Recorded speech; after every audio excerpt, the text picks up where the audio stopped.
As you've heard me say before, the state aid presentation, when the governor gave his number, he gave us like 300,000 extra in aid.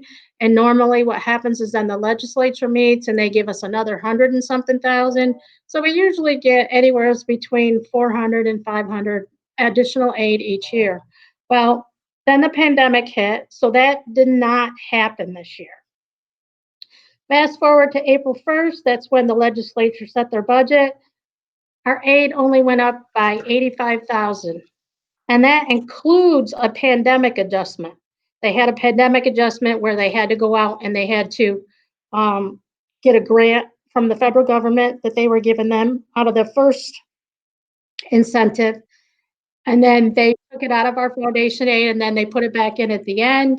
And that became the pandemic adjustment. That was for like 225,000, but that's already part of that $15 million number. And that $15 million number um, includes that 225 of the pandemic adjustment. So that's just an $85,000 increase or so in state aid. Now, what if that doesn't happen? The governor keeps saying every single day, if you watch him, that if the federal government does not do something, he's going to cut 20% in state aid. That aid is going to be cut to all local governments. It's going to be cut to hospitals. It'll be cut to schools. That means police and fire protection. That means anything that the hospitals that they're supported by. And that also means the school districts. For Sandy Creek, 20% cut. In our total aid, we don't even know what the 20% cut would be in, but if it was our total aid, it would be $3 million. Now, you're only allowed to have a 4% fund balance. That is our savings account. We're only allowed to have a savings account for miscellaneous things that come up of 4% of the prior year's budget. That would be 921,000. That's a problem. Where are we going to get the rest of that from? So we have to wait and see. If you want to send your legislator, your federal legislator, a notice, say, please help us out, that would be appreciated. Reserve balances and uses. Here we are. If we go back up here, you'll see that we're using about the same amount of reserves that we used in the prior year. When we go to this spreadsheet, you'll see that we used $801,000 in this current year's budget, and we're estimating $798,000 to use in the future year's budget. But these reserves are dwindling. We really don't have a lot of reserves left, and that's the problem that causes us all the issues. We have a workers' comp reserve, we have an unemployment insurance reserve, we have a retirement reserve, we have an employee benefit accrued liability reserve. That's for retiree sick pay and service awards when they leave. Then we have our capital projects.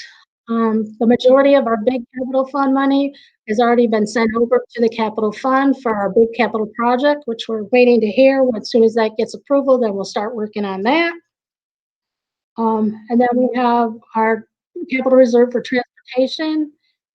We mostly take out money as our share of our buses. This would be 38,000 for our share of our buses because our buses are aided 82%. So this is the residual of that. And then we have a debt service reserve. That's like interest paid, like premium when we borrow money. And then that has to be used against the debt when we pay the debt off. That's reserves. So in this budget, we also asked here at the very bottom, the current tax levy, a levy of 2% increase. Originally, we had 4% put in there, but then COVID hit, so we lowered it to 2%. That's about $136,000 for us.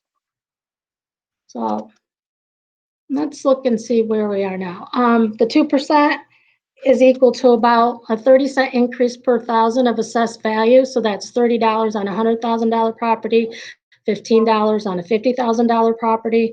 Our estimated tax on true would increase from 14.83 to 15.13, one of the lowest in the county.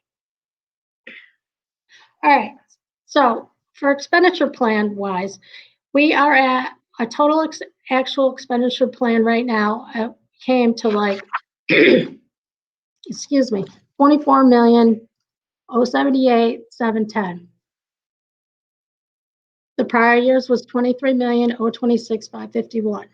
So we had an increase of $1 million.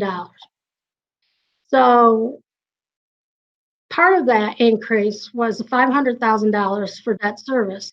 And you have to remember that that's just not a flat increase because it also has a revenue that shares with it. So that really isn't the total increase. Employee benefits went up 308,000. The bus purchases went down by 14,000. Contractual obligation, this is increases in wages. That's 250,000 about. Minimum wage adjustments, we had to make a bunch of adjustments last year, and we're gonna be doing into the following year of increasing people's pay because of the increase in the minimum wage.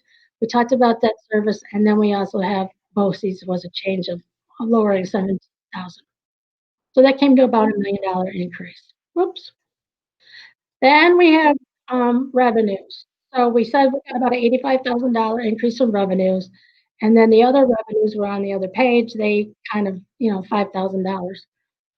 And then we had a total change in revenues of 80,000. That brings us to an estimated surplus, 900 in the deficit versus the previous one, which also increases our overall deficit of 1 to 1.923103. So that one, what are we gonna do with that? So at 1.923103, we're gonna have a use of reserves very similar to what we used last year.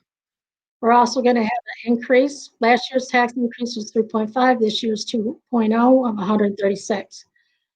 So we have a deficit still of 987,000. We're gonna appropriate $150,000 of unspent fund balance money remaining from the end of this year. Now, people are out there and they're saying that, you're gonna have a lot of money because you close schools early. About the only thing that we're not doing that we were doing before is a lot of mileage, a lot of bus mileage. But what happens is that bus mileage is estimated for the following year, and that aid on that mileage is already included in that $15 million number that we're using. So when they look that mileage over and they take it back, I have to have the money in fund balance to take that back to make it balance. It's a big shell game. It's how the state aid works. So if you take that 150,000 fund balance away, you end up with 837,000. So we do have people retiring. We have one data district coordinator, two K-6 teachers, one reading teacher, and one technology teacher. Now turn it over to the superintendent. Unfortunately, we had to eliminate some current employees, which was a very difficult decision that the administration and the Board of Education had to make. It's never easy. We understand that we're dealing with people's livelihoods, their family, health insurance. It's a very painful process, but one that we had to deal with this year.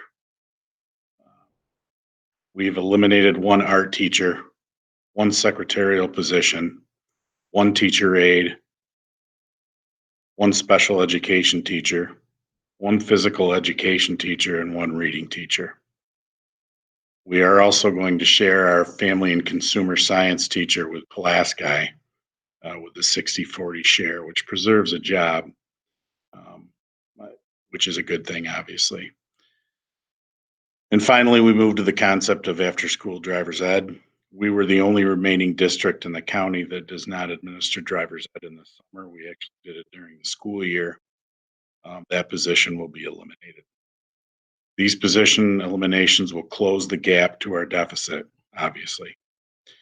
This is where we currently are in our budget for 2021. The next steps in the process are for the board, which they already have adopted a budget, and the final budget hearing is tonight at 6:00.